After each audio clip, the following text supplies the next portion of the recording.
Hello and welcome. We are doing the Campfire Chats this week on High Haldor, which is kind of a cool little area. It's just Haldor, isn't it? It's the It kingdom is of just Haldor. It's Haldor now. Yeah, it used to be High Haldor, but it has fallen since then.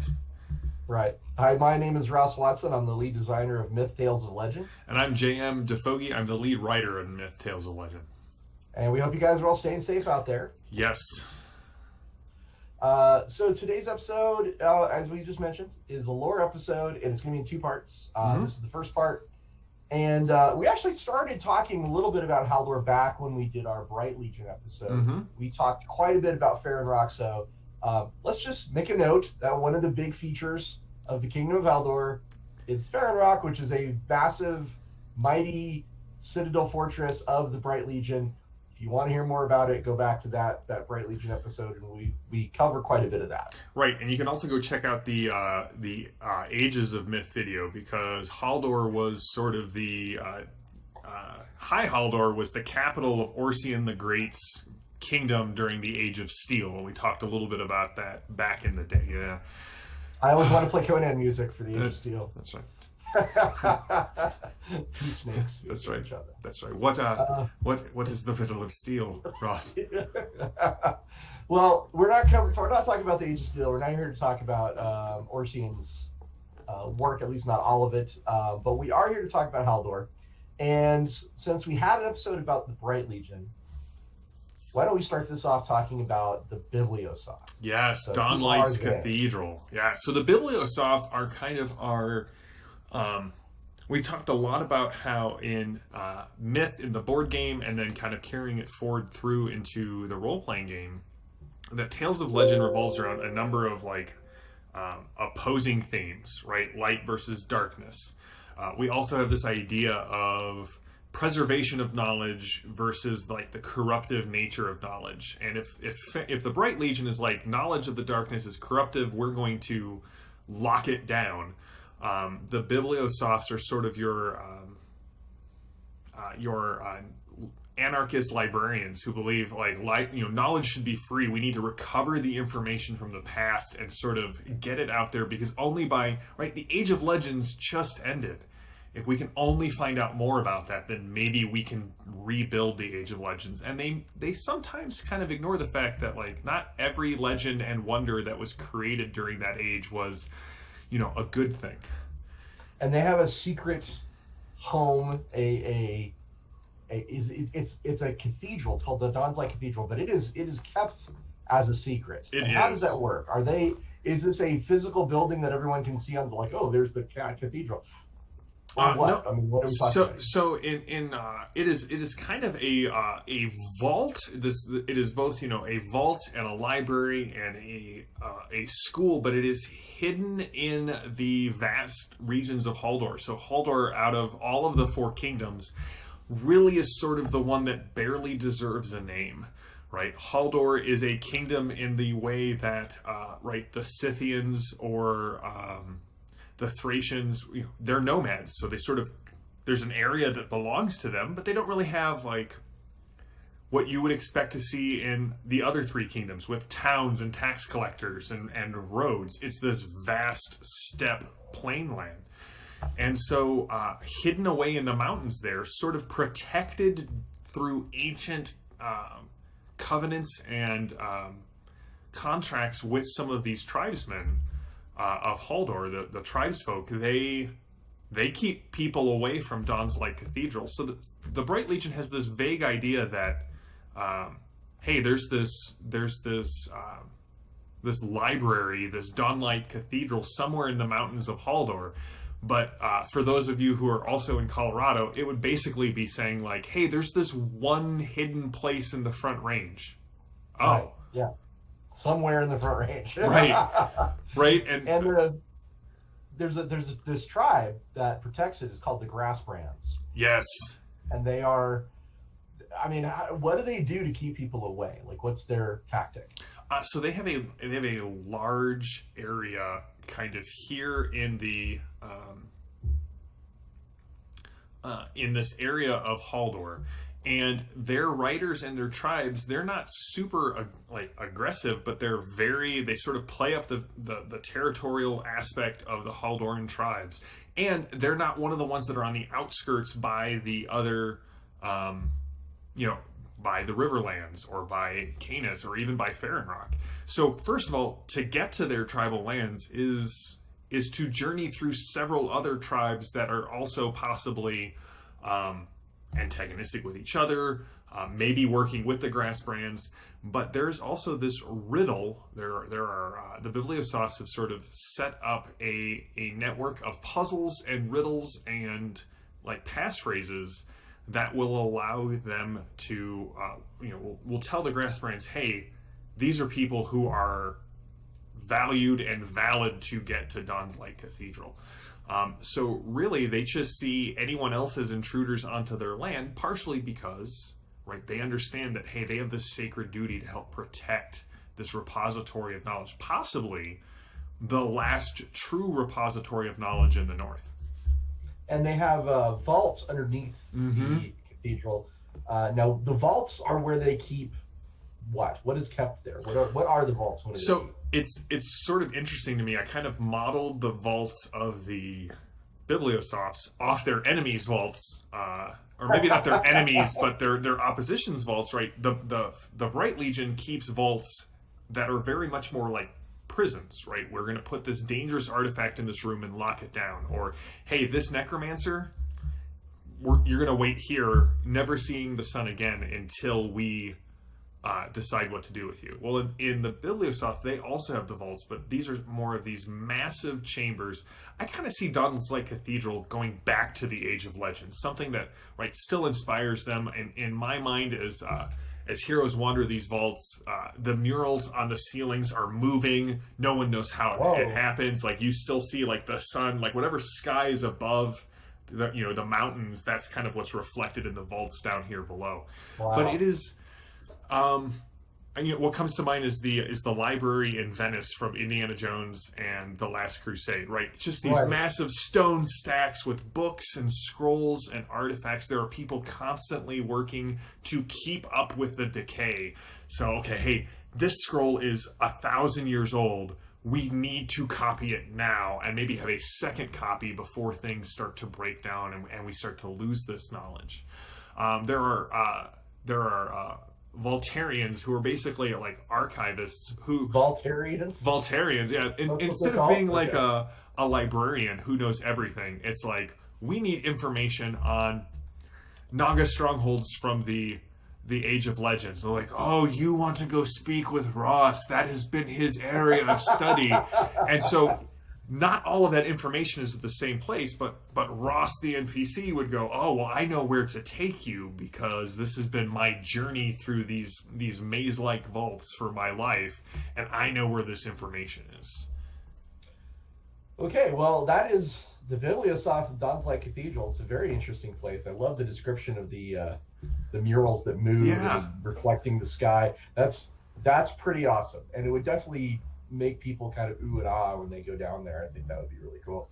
But they're more interesting even than that, I think, is a place called Fallen Guard. Now, Fallen Guard used to be a prison, and over the years, it is now just a town, but it still has this sort of notorious aspect to it. For example, like the marketplace is called the Old Gallows Market, where and I just imagine there's the literal hangman's thing in the center of the square, and everybody walks around and they have their little bazaar set up, and the guy who's in charge is called a warden, and it's kind of the place you go when you have nowhere else to go, is you can go to the Fallen Guard, and they have a reputation there. So tell us more about Fallen Guard, if you would, because it's a really neat city. Yeah, so we again, this is sort of these are one of those things that kind of gets mentioned in passing in the World Guide, and then it was up to us to kind of expand it out. And so essentially, like, people who come to Fallen Guard have nowhere else to go, right? I mean, there's a couple of places like that throughout the Four Kingdoms, but this is really they're trying to shed this idea that, hey, this is just a prison of Haldor. They sent people to the second siege of Farronrock to kind of be like, look, we're a city, we're working together. Again, Haldor isn't a kingdom in the fact that, like, all of these towns and all of these cities are, it's not like Blackwall where, we talked about Blackwaller as an identity. I'm a Blackwaller.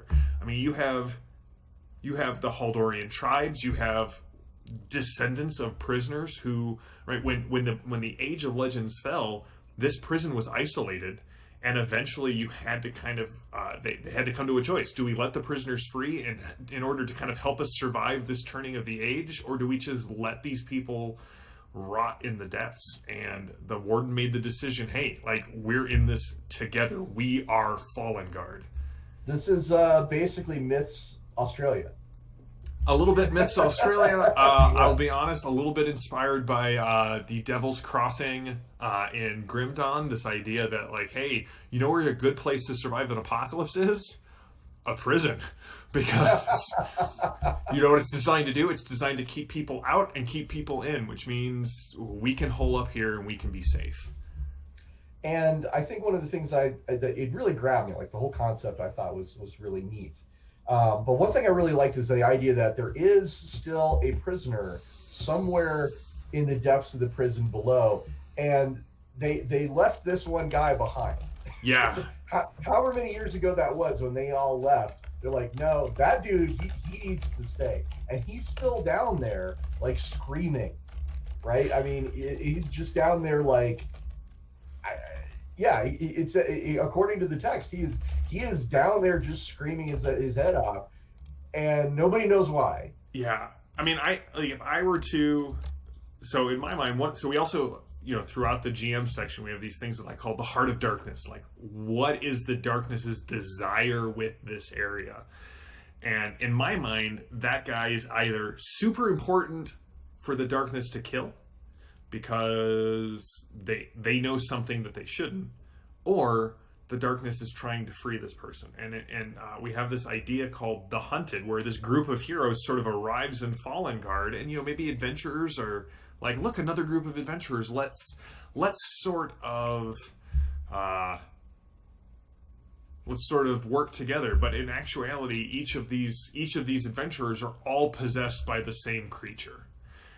And it's slowly looking to take revenge on the warden and on the town and maybe deal with the prisoner. So, it's neat. I want to point out that the market that we talked about before, that is a black market. There is only one thing you will not be able to buy there, and that's slaves. Everything else you can get. And so it kind of lends. It's one of the things that and the history of the place is what lends the city, such a nefarious reputation. Mm-hmm. And I think that there's also, right there, the reason, one, I think we're completely avoiding the idea of maybe of any sort of the trading of buying and trading of people, but also the fact that if you have people who were in prison and are the descendants of prisoners who have sort of won their freedom, yeah, they're not going to have a lot of moral qualms about selling poisons or alchemical weapons or, black market trade. But gosh darn it, freedom is the one thing that we will not impinge upon because we won it through our own hard work. And they did answer the call at the second siege of Farronrock. They were one of the first to send a group of troops up to Farronrock, which has earned them some measure of grudging respect. Well, yeah, and I kind of felt that, again, almost like, as you were saying, our analog to Australia, eventually someone would have noticed, hey, these people have this great, like, stronghold. We should go take it from them. And in an attempt to sort of show, hey, not only are we self-sufficient, but we are with everyone here, they... at great cost to themselves, went to help fight at the Siege of Farronrock. So, the Bright Legion kind of went, no, that's a town and a city in Haldor, if you understand my meaning. And people are like, oh. Okay, yeah, no, I get that now. Yeah. So Falgard's really cool. It's definitely a place I'd love to visit. But I think we should talk now about Grimmelor. Now, Grimmelor is one of the dwarven holds, and it's my understanding that there's really only 3 of those left. Mm-hmm. I think we only really covered. Okay, yeah. Blackwall, Gramrock, and Grimmelor are the 3. Am I right? Blackwall is really more of a new enclave, if that makes sense. Like but like of the ancient holds that have stood for ages, and the dwarves just kind of sort of inhabit them. It is Gramrock in the west and Grimmelor. Yeah. Okay, so Blackwall is definitely an enclave of dwarves, but it is not a dwarf hold. It is not. Okay, so Gramrock is a dwarf hold, and that we're going to talk about that later. Not in this episode, but in a future episode we will talk about Gramrock. Right. But Grimmelor is the crumbling dwarf hold. This is it's one of the things I think you did really well with Haldor is you kind of emphasized how this is the debris of a civilization. This is the remnants of Rome after the Visigoths rolled through. Right. There is very little remaining of the greatness that was part of what this kingdom stands for. And Grimmelor is a great example of that because it is a dwarf hold that is barely clinging on to survival. To the point that they have willingly sold off, given parts of their ancestral home to Haldoran tribes, just so that they have enough, bodies to fight the invaders that are coming up from beneath. So something that you would expect no dwarf to ever do. They have ceded portions of the city because they're just like, if we don't do this, we're going to be dead in a generation. So tell me about Grimmelor. Like, what's it like, and what is the foe that is coming up from below?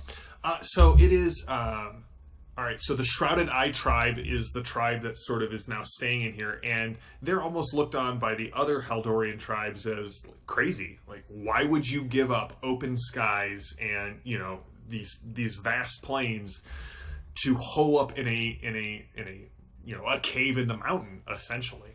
So is that what it looks like? So when you're coming upon Grimmelor, is it basically a cave? Well, you got the nice, the old dwarven gates that have, remnants of the dwarven statues. If we get pieces of art for it, I kind of want that, on the left, maybe the dwarven hero in armor, but like both of the arms are missing and half of the head is cracked, and on the other side of the gate it's just the shins where you can see like the rubble has fallen over. Inside it is a dwarven city, but it's not really a functioning hold, and in fact their enemies, which are kind of coming up from the depths, which are held by crawlers and what was the other thing that we said that were in there? It looks like it's primarily crawlers. Yeah, if I'm not mistaken. They've taken the foundries. So the one thing that is like the dwarfiest heart of the dwarfiest of dwarfness. Yeah, that's right. We hear you like dwarfs and your dwarfs. That's all under control. And there's there's a dragon there, right? It was the crawlers and the dragons that the darkness sort of spawned to take out these creatures that lived in holds under the mountains. Wait, so you're saying there's a dragon in the forge? In the forge, yes. Okay, and there's crawlers. Yes, and so wow. So the dwarves can't make new weapons. So like what artifacts they have of the previous age, it's an ablative sort of thing. Like, is this the time that we throw, the greatest armor that we have, knowing that every dwarf that falls is one that's not getting replaced, and the horde of the dragon in the heart of Grimmelor is. It's a treasure worth sending heroes after. Yeah, well, the dragon is, no joke. Crawlers, probably some tribes would take care of those. But a dragon, you're like, okay, that's way too much. Yeah, and I think so. There's this great monster in the game called the Terror with 10,000 Legs, there's, in my mind, there's definitely something at least that large down in Grimalore. And their treasury is nearly empty. They've been selling their artifacts and giving up their territory. The dwarves of this hold are desperate. I think it's safe to say. The leader you have here is Hrilda. She's the daughter-in-law of the last king of Grimalore, and she's taken over the remaining dwarf forces, put some iron in their spine. So Hrilda must be a heck of a woman. Yeah. But it seems that she is also incredibly focused on the depths. She is. In her mind, it is the dwarves of Grimalore's duty to either clear the depths out, die trying, or sort of seal them. And, kind of paired with her is Ildara Stoneater, who's the chieftain of the Shrouded Eye tribe. And Ildara, loves Hrilda. She admires her. Are they romantically linked? In my mind, they are. Okay, we'll call that out even more. Yeah. Let's be clear about this. Are they romantically involved? Because that's interesting if they are. They are. That was my intent. Okay. One of the neat things about doing these shows is the fact that I'm like, no, this is what I meant, and Ross is like, cool. You need to go back and explicitly call that out. So Ildara and Hrilda are these two chiefs of their people that have sort of found each other in the middle of this tumultuous storm. And Ildara loves Hrilda, but she also has all of these things to duties to her people, and she's kind of you are becoming obsessed to the point that you are willing to throw all of the dwarven lives down the throat of the depths. And if I'm not careful, you're going to take all of my tribe with me. But that's the kind of what attracted me to you in the first place. And so there's this tension in Ildara that I love. Well, I think that all three of these areas, four if you count Farron Rock, are really cool. It's just this is just the first half of Haldor. We'll be talking about the second half in another episode. But one of the things I've been working on is the idea of backgrounds, you're from one of these areas. And this kind of informs who your character is. So, JM, if you were to make a character right now, and you had Haldor as your background, and you could choose to be from one of these areas, where do you think you'd want to be from? Just one, right? Just one. So if I were running a game, if I were running a game, I would immediately start the game in Fallen Guard. I feel that Fallen Guard is just this perfect, hey, you guys roll into town. Welcome to... civilization is barely the term here, right? And I think playing a character who bears in the broader Four Kingdoms kind of the stigma of coming from Fallen Guard, but is so proud of his ancestry and what they have accomplished that right. he is ready. Oh, what did you say about Fallen Guard? Say it again to my face. Yeah, exactly. Right? I love that too. I love that whole sort of combative pride. I think I would be interested to have a character from there too. But if I to pick something different, just to be different, I think I would. I might do a grass brand.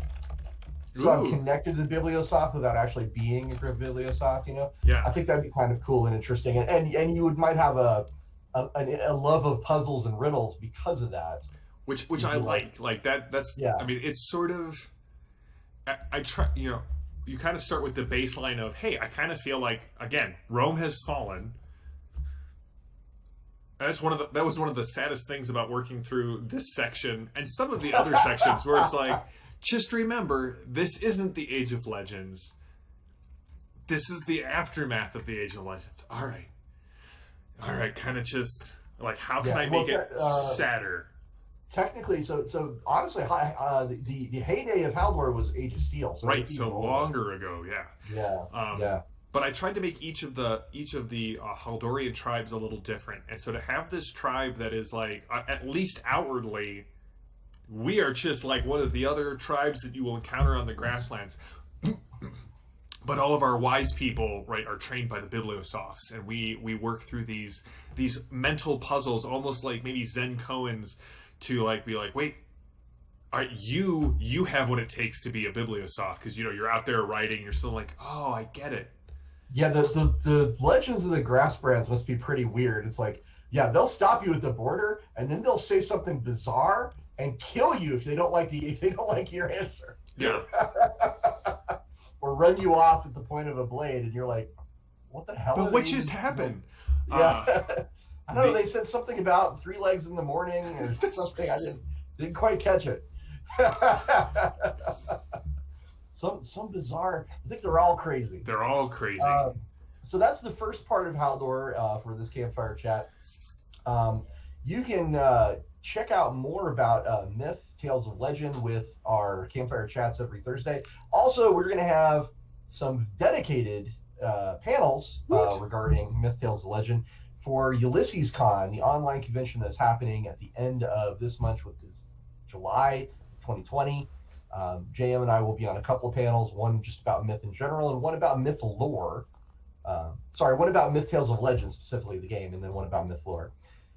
And there will also be panels on just about everything else Ulysses does and online games. It's going to be pretty cool. Also, feel free to check out the stuff that JM's got going on. JM, what have you got going on? I mean, we've got so much stuff going on. I run on Tuesdays. I run our Torg, the Four Horsemen campaign, and it just keeps getting more intense. The dials are definitely going to 11 on that game. And on Thursdays, I run Fading Suns. Right now, we're wrapping up Curse of the Abandoned, which is kind of our second arc. And then next week and the week after on Tuesday, we actually have a guest GM who's going to be running Dark Eye.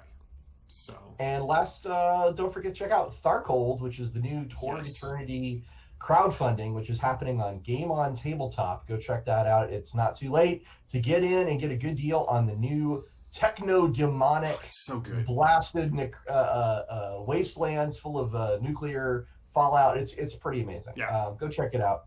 And that's pretty much it. So until next time, keep telling stories.